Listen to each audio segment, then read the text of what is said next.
A veces no hace falta irse muy lejos para encontrar historias de silencios. Sí. Hola, Rosana. Hola, Isabel, te abro. Vale, gracias. Hoy, por ejemplo, han pasado 3 minutos desde que salí de mi casa hasta que Rosana me abre la puerta de la suya. Hola, ¿qué tal? Rosana tiene 55 años y los ojos grandísimos. Bienvenida. Y hace muy poco que se ha mudado a esta casa. Bueno, pues es nueva, la estoy estrenando. Me he mudado hace nada. Por eso parece que aún está medio vacía. La casa de los 5 balcones. ¿Sí? Sí. Y es verdad que por esos balcones entra muchísima luz, pero también bastante ruido. Es domingo por la tarde, la hora en que Madrid duerme la siesta, pero los turistas no saben de eso y parece que todos se han juntado debajo de casa de Rosana. Así que nos encerramos en la cocina, cerramos puertas, balcones y ventanas y empezamos a conversar. Rosana quiere contar algo. Bueno, yo me llamo Rosana Acquaroni, soy profesora en la Complutense, soy poeta y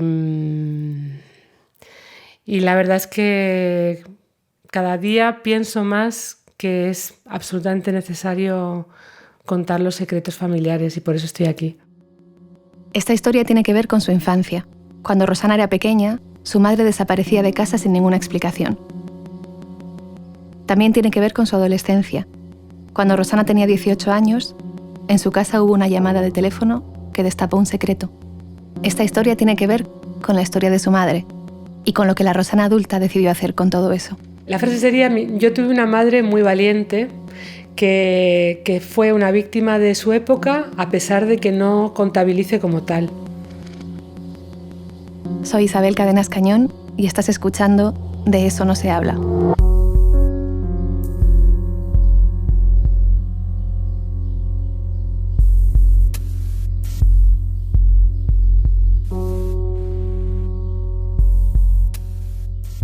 Para empezar a contar la historia de Rosana, tenemos que trasladarnos a la casa de su infancia.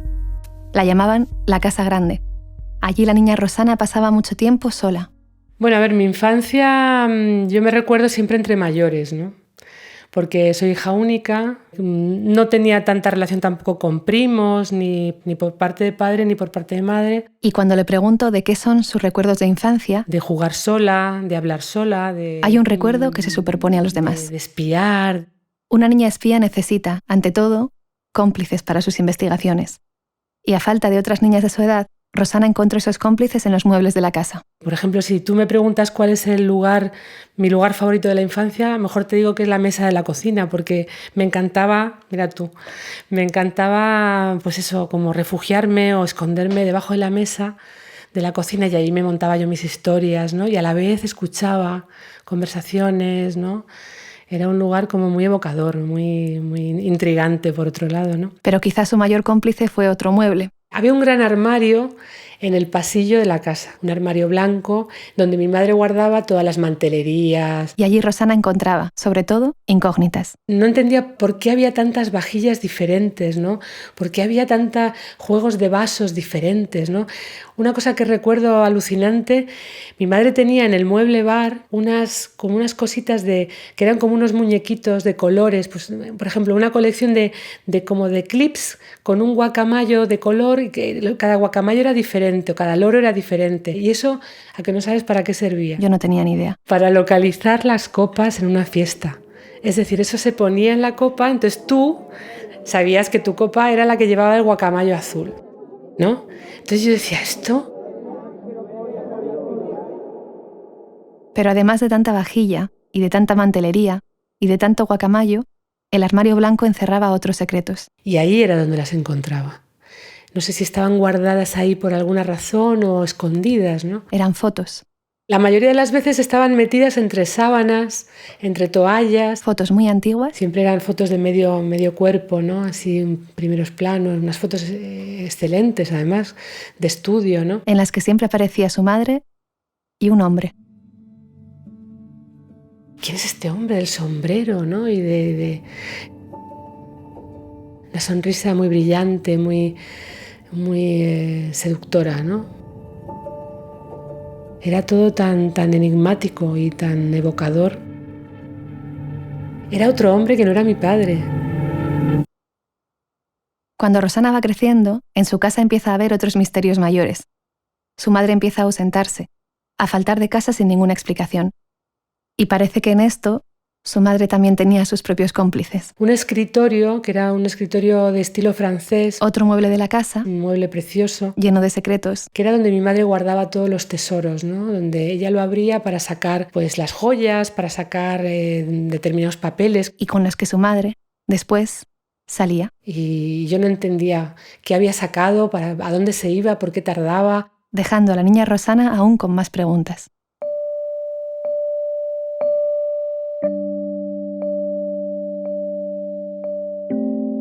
Rosana nació en 1964. Su infancia, sus juegos a ser espía, sus dudas de niña que no entiende lo que pasa a su alrededor, suceden en la última década del franquismo. Para cuando el Partido Socialista gana las elecciones de 1982, Rosana ya tiene 18 años. Y es entonces cuando una tarde, en su casa, el teléfono suena. La llamada, yo recuerdo ese momento, sí, claro que recuerdo ese momento. Pues recuerdo a mi madre yendo al teléfono. Un teléfono el de la época. Creo que quien cogió la llamada, creo que fue mi padre. Preguntan por ti, ¿no? ¿Pero quién es tal?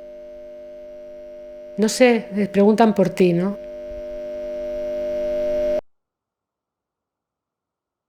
Poco después de esa llamada, la madre de Rosana salió de casa. Volvió unas horas después y al llegar entró en la habitación de Rosana. Sí, la habitación tenía como una mesita con dos butaquitas al lado de un balcón. Y entonces, en aquella habitación de joven adolescente, con la puerta cerrada, su madre se lo contó. Yo noté que era como una confesión, más que algo que compartía conmigo como madre e hija. No me hacía cómplice en realidad, era como confesarse, ¿no? Esa historia era el gran secreto de su madre. Y yo creo que esto tiene que ver con lo que esa historia, el lastre que tenía. Y para detrás, contarlo, ¿no? tenemos que irnos muchas décadas atrás.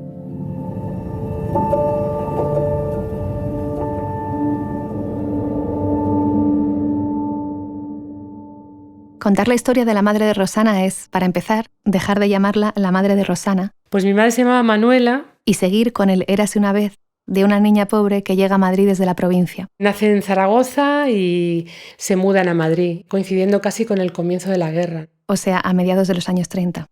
El padre de Manuela había conseguido trabajo como portero en un edificio del barrio de Salamanca, uno de los barrios más caros de Madrid.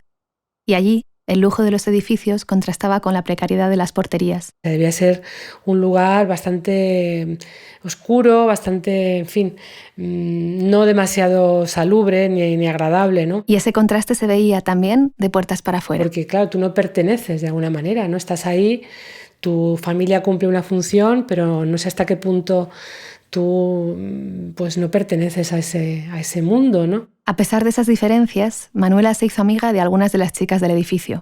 Y un día, a principios de los años 40, ya en plena posguerra, la invitaron a un cumpleaños. La invitaron a que las acompañara una noche a una de las salas más glamurosas de la época, ¿no?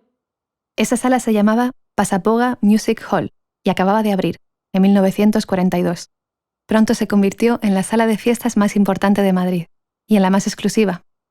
Allí, por ejemplo, se podía ver a Josephine Baker, a Ava Gardner y a Jorge Negrete cuando pasaban por Madrid.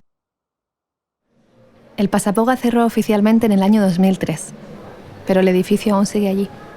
Hoy es una tienda de ropa en plena Gran Vía. Así que fui con Rosana a verlo por dentro y a imaginar con ella cómo sería aquella tarde de 1942 en la que la vida de su madre cambió para siempre. La pista de baile estaba en el sótano y no podemos acceder porque es el almacén de la tienda.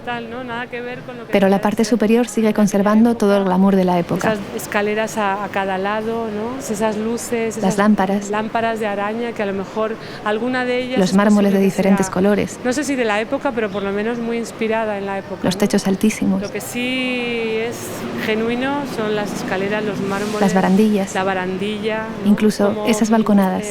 Descansillos. Allí se imagina Rosana a su madre. Las balconadas. En una de esas balconadas. ¿Y qué sentiría? Porque claro, por otro lado se debería sentir súper descolocada. Imagínate una mujer que era la hija de unos porteros, de pronto ¿Y qué vestido llevaría, no? Ahora que estamos viendo tanta ropa... Y allí se imagina el encuentro con aquel hombre. Mucho más, ¿no? Rosana no sabe cómo se conocieron. Piensa que quizá los presentó a alguien. Claro, mi madre vino con sus amigas y por lo que yo sé, creo que él estaba con alguien de su familia y le dijo algo así como, mira esa chica que guapa, qué tal, algo le dijo, ¿no? O quizá había habido una actuación.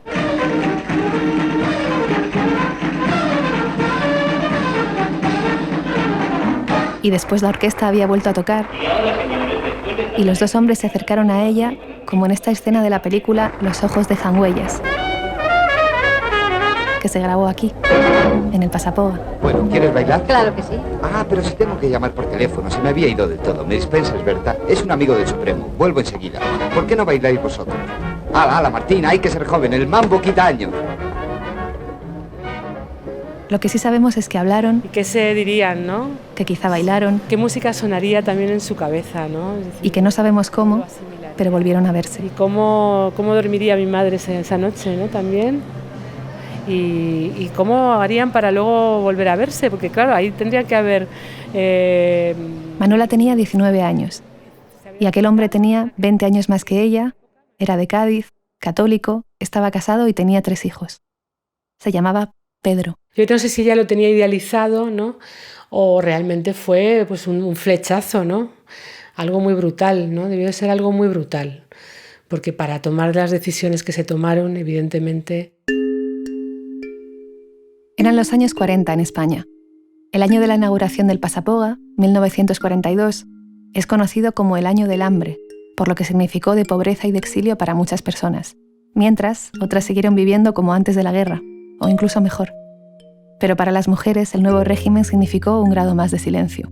En esa época había 2 opciones, o renunciar a esa historia de amor, a esa incipiente historia de amor, ese deslumbramiento, o tomar alguna decisión y convertirse en la querida. Y Manuela eligió la segunda opción. No sabemos cómo de rápido fue todo, si se estuvieron viendo a escondidas durante unos meses o si la decisión fue repentina, pero sí sabemos que el cambio fue total. Y entonces mi madre pasa de vivir en la portería lúgubre a vivir de pronto en un pisazo en la calle Alcalá. Una de las calles más caras de Madrid. A que le hiciera fotos, pues uno de los fotógrafos más increíbles de la época, que fotografiaba a Wagner, a yo qué sé, a que la vistiera Balenciaga, ya te digo, a tener joyas alucinantes y a viajar. Con esa decisión, Manuela transgredía algunas de las reglas más estrictas de la sociedad que la rodeaba. Vivía sola, no estaba casada, no tenía hijos. Es que el tema del poder de la Iglesia en esa época no podemos olvidarnos lo que era la sección femenina, lo que imponía todo eso, ¿no? El modelo de mujer. Es que mi madre se salía de todo ese modelo, totalmente. Pero eso suponía, también, vivir en permanente espera. Esperar a que él la contactara y le avisara de que podían verse. Rosana no sabe cómo de secreta era su relación. Lo más probable es que él tuviera una doble vida, la del marido y padre respetable en Cádiz y la del hombre de la vida social con su amante jovencísima en Madrid. No sé si era secreto, evidentemente ellos tenían vida social juntos, porque mi madre daba, no sé si fiestas o cenas o qué, pero evidentemente todas esas mantelerías y todos esos maravillosos colecciones de guacamayos para ponerlos en los vasos, eso tenía un sentido, ¿no? A veces él le decía que se preparase, porque esa noche iban a cenar a Maxim's, un restaurante de lujo en París. O que se iban a Venecia, así, de la noche a la mañana, a pasear por los canales. Hay fotos de aquellos días. Si te encuentras, estas son mías. Un paseo en góndola por Venecia. Estas. Aquella noche en Maxim's. Este es el fotógrafo Yenes, ¿no? Ella, posando para aquel fotógrafo famoso. Está muy guapa. Todas estas son pues, de la época. Mira, ¿ves? Súper sofisticada. Pero aquello tampoco tenía que ser del todo fácil para Manuela.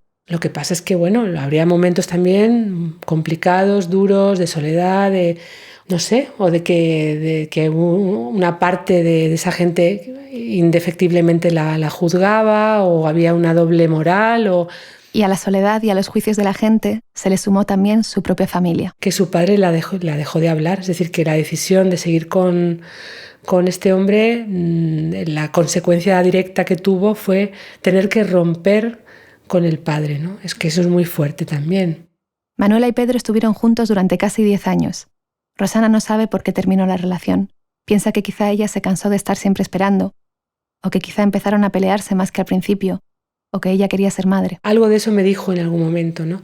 Que ella quería ser madre, ¿no? Y parece que para poder pasar página, la única opción era tomar otra decisión radical. Poner océano de por medio, ¿no? Así que Manuela se subió a un barco y se fue. A Nueva York. Y luego vivió también unos años en México. En Nueva York su vida cambió. Trabajó como babysitter, trabajó engarzando collares, trabajó como enfermera para un oculista de la época.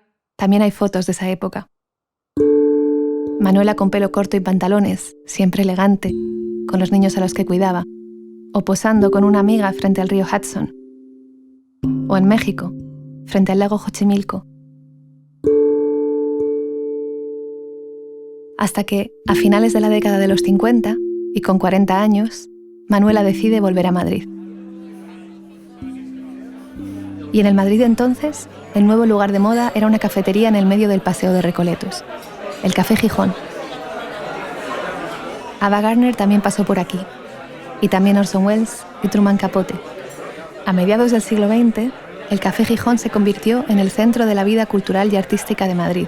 Las paredes de madera de roble, los asientos forrados de terciopelo rojo y los apliques de luz aún parecen listos para acoger una de las muchísimas tertulias de artistas que se hacían aquí, o para recibir a aquella Manuela recién llegada de México. Me la imagino entrando aquí súper sofisticada, me imagino que maquillada, en fin, toda espectacular, ¿no?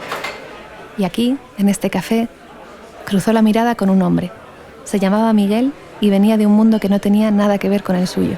Era bohemio, pintor bohemio, malviviendo. En el Café Gijón él me contaba pues, que a veces estaban con un café toda la tarde porque no tenían para más, y entonces se pedían un café y con ese café ya cogían mesa y se tiraban toda la tarde allí charlando, ¿no?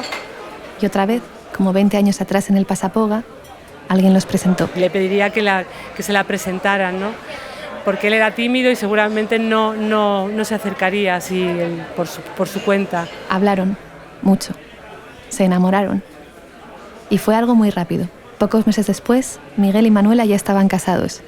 Y pocos meses más tarde, nació Rosana. Siempre me lo decía mi madre, que ella, curiosamente, cuando conoció a mi padre, de entrada nunca pensó que todo iba a ser tan rápido, ¿no? Que se iba a precipitar de manera tan rápida, ¿no? Así que, bueno, así fue. Rosana me cuenta todo esto en una mesa junto a la tercera ventana del Café Gijón, debajo de un grabado en el que aparece una costurera en tonos azules. Es un cuadro de su padre. No sé, es curioso, y siempre pintaba a estas mujeres un tanto con el cuello así, con la cabeza ladeada, como melancólicas, ¿no? ¿Tu madre era así? Sí, yo creo que sí, que era uno de los grandes síntomas de mi madre, ¿no? O la melancolía o la euforia, ¿no? Era el paso de un extremo a otro, ¿no? Sí, es verdad. Pues de manera...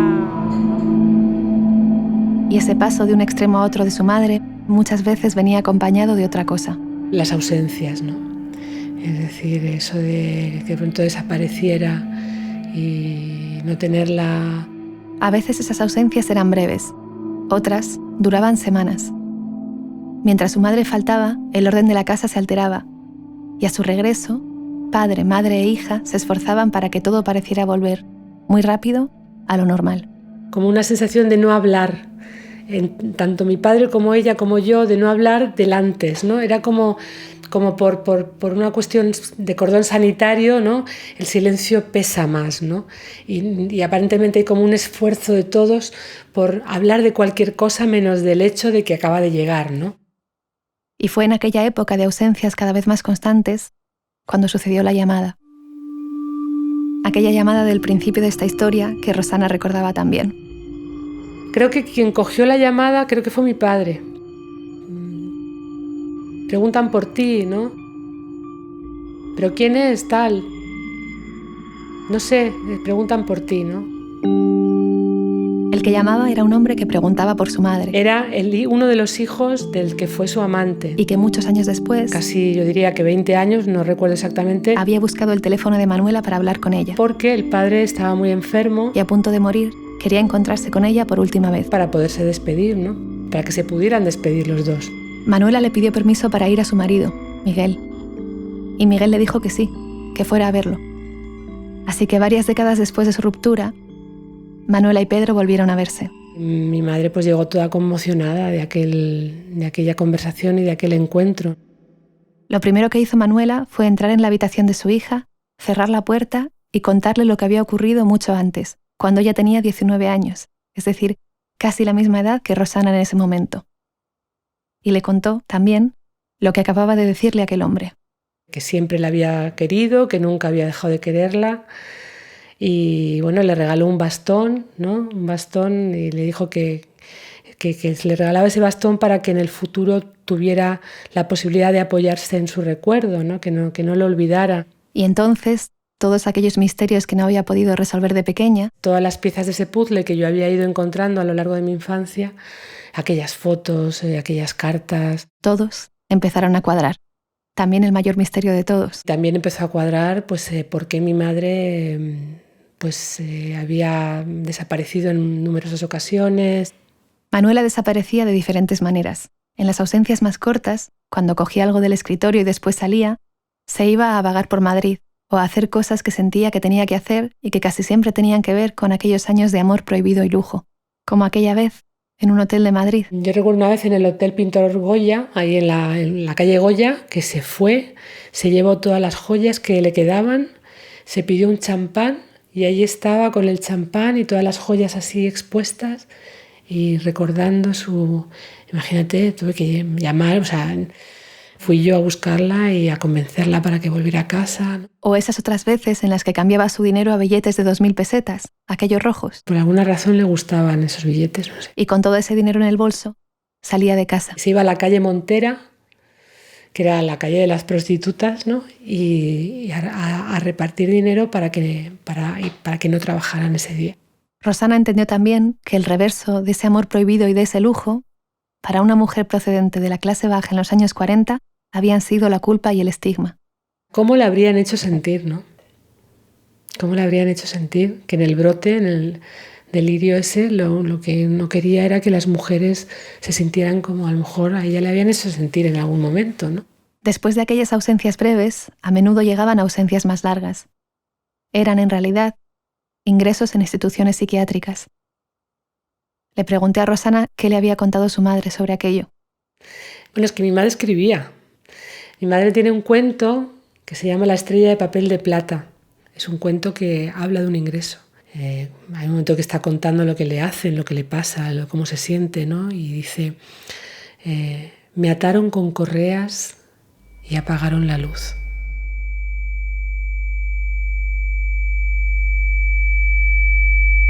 ¿Qué lleva a una persona hasta ese lugar? Me lo pregunto y se lo pregunto a Rosana. A ver, yo me imagino, por eso digo que es una sumatoria, uno no llega ahí solo por una experiencia como la que, pues eso, la historia de esta historia de amor, de esta culpa. Yo estoy convencida que esto viene de atrás también, que la guerra suma, que el terror suma, que la pobreza y todo lo que debió ser aquella posguerra suma, ¿no? El desclasamiento suma. Y bueno, ¿cómo se llega ahí, ¿no? Es que a mí esa es la gran pregunta también, ¿no? Todo lo que no sé. Hay muchas preguntas que Rosana nunca le hizo a su madre. Eso explica que muchas veces esta historia tenga tantos huecos, tantas dudas, tantas cosas que no sabemos. Quizá yo también caí en esa forma de juzgar, ¿no? De no querer saber o de sentir que lo que me estaba contando era algo que era privado y algo que yo no tenía por qué saberlo ni preguntarlo, ¿no? Rosana no fue la única que cayó en el de eso no se habla. De hecho, hay toda una parte de esta historia que no conocemos.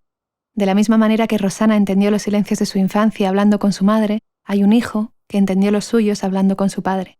Este es un mensaje de WhatsApp que me mandó Rosana hace unos días. Hola Isa, ¿qué tal? ¿Cómo estamos? Bueno, a ver, voy a empezar por lo malo. He hablado con esta persona, con este señor, con el señor X. El señor X es el hijo de Pedro, que está vivo y que conoce la historia de su padre. Él es también quien hizo aquella llamada cuando Rosana tenía 18 años y quien hizo posible que Manuela y Pedro se volvieran a ver. Lo llamamos señor X porque no quiere que digamos su nombre. Y me ha dicho que si no fuera por su familia, que lo haría seguro. Y tampoco quiere que lo grabemos. Pero que no puede hacerlo porque claro, es que... A pesar de que hace 70 años que Manuela y Pedro terminaron su relación y de que hace décadas que ambos están muertos. Pero bueno, a ver, ¿qué le vamos a hacer? Yo te lo digo ya para que tú lo valores. He pensado muchas veces que era imposible contar esta historia con una sola voz. Ahora pienso que es casi un milagro que haya una voz que quiera contarla. Durante mucho tiempo, Rosana también sintió el peso de tener una madre que se había atrevido a saltarse las reglas. Esto no jamás ha sido un tema de conversación, jamás. O sea, no se hablaba de esto, no se hablaba. Porque esto era como la lacra de mi madre, era como el pero de mi madre, ¿no? Dentro de la familia. Entonces, no se hablaba. Y mientras escucho a Rosana contar esas cosas que hasta hace poco ni siquiera se había contado a sí misma, me reconcilio con que esta sea una historia de una sola voz. Bueno, no lo sé. Y entiendo, yo también, que esas dudas, esos titubeos, sí, ¿no? esos misterios alrededor de Manuela, quizá en lugar de vacíos, son los materiales que construyen su historia. Lo mismo sucede en muchas otras vidas. Pero que evidentemente, bueno, todo tiene que ver con una época y con un momento de la historia de España, de este país, ¿no? Que desde el punto de vista ideológico pues produce monstruos, ¿no? Y produce dolor y produce un silencio que es atronador, ¿no?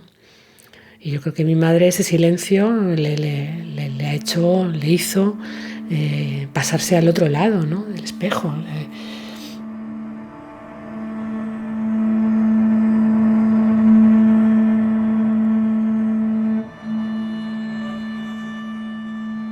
Esta historia en un principio terminaría aquí. Una madre guarda un secreto durante muchos años, y ese silencio penetra hasta lo más profundo de su salud mental. Una hija hereda ese silencio y tarda muchos años en entenderlo, y cuando por fin lo hace, se reconcilia con su madre y con su historia. Fin. Pero aún quedan unos minutos en la barra de tiempo que señala el final de este episodio, y eso es porque enfrentarse a los silencios no sucede como un corte limpio. No empieza allí y termina aquí. Una vez que se abre lo que está oculto, una no sabe lo que puede pasar. Así que en estos minutos que quedan, vamos a irnos a una tarde de verano de 2016, a la universidad en la que trabaja Rosana. Acaba de terminar de dar una clase en julio en la Complutense. Sus alumnas y sus alumnos ya se habían ido de clase. Y allí, sola en el aula, Rosana comenzó a escribir. Lo primero que escribió fue un verso. Que dice, de la casa grande solo recuerdo aquel armario blanco.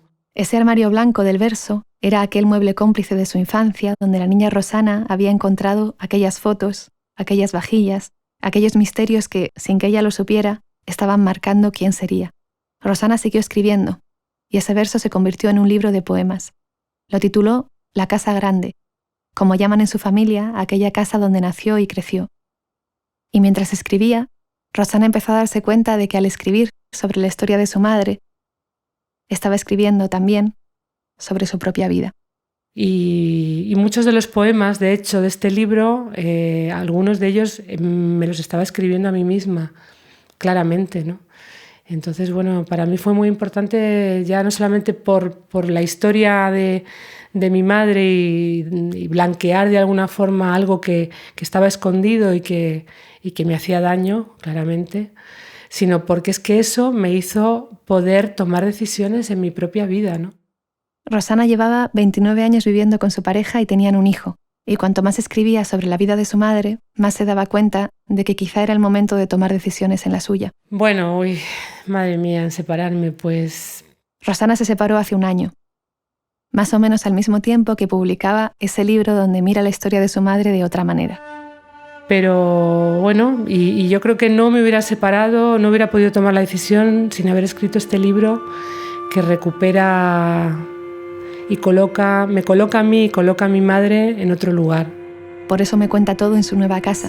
Esta casa de los 5 balcones a la que se acaba de mudar, sola, y que aún está medio vacía. Ha sido al hablar. No lo tenía en la cabeza. ¿Qué cosa? Es que el hablar. Y creo que eso también hay que decirlo, que una vez que uno,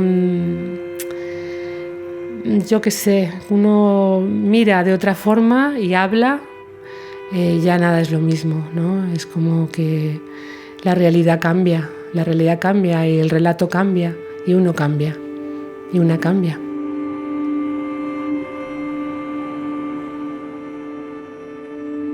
Empecé este episodio diciendo que había tardado 3 minutos en llegar desde mi casa a casa de Rosana. Y a pesar de que ambas somos unas enamoradas de nuestro barrio, hay que decirlo, nuestro barrio no es especial. En cualquier ciudad, en cualquier barrio, en cualquier casa de nuestro país, hay historias de silencios. Soy Isabel Cadenas Cañón y de eso no se habla. ¿O sí? La realización, el montaje y el guión de este episodio los he hecho yo. Laura Casillas ha hecho la preproducción y la edición del texto y también hace la comunicación de este podcast. Vanessa Guslo ha hecho la edición de guión. Nuestra asistenta de montaje y de casi todo es Paula Morais. Y también han ayudado en la edición Martina Castro y Silvia Viñas. El diseño de sonido es mío y de Chalibo Studios. La grabación en estudio la hemos hecho en Isolé División Sonora. Nuestra sintonía es de Alba Noto y Ryuichi Sakamoto. El collage que ilustra este episodio es de Carmen Cáceres. Gracias a Diario Vivo y a Ernesto García López por hacernos tropezar 2 veces con la misma historia.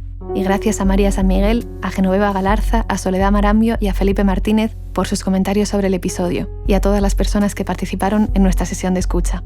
Si tienes alguna historia de silencios, habla con nosotras. En nuestra página web www.deesonosehabla.com puedes suscribirte a nuestro boletín, escuchar el resto de episodios o ver las formas de mandarnos un mensaje de voz o de texto o un email. También estamos en Twitter, en Instagram y en Facebook y nos encanta hablar. Si te ha gustado este episodio, recomiéndaselo a tus amigas, a tus hermanos, a tus vecinos, a tus compañeras de asamblea.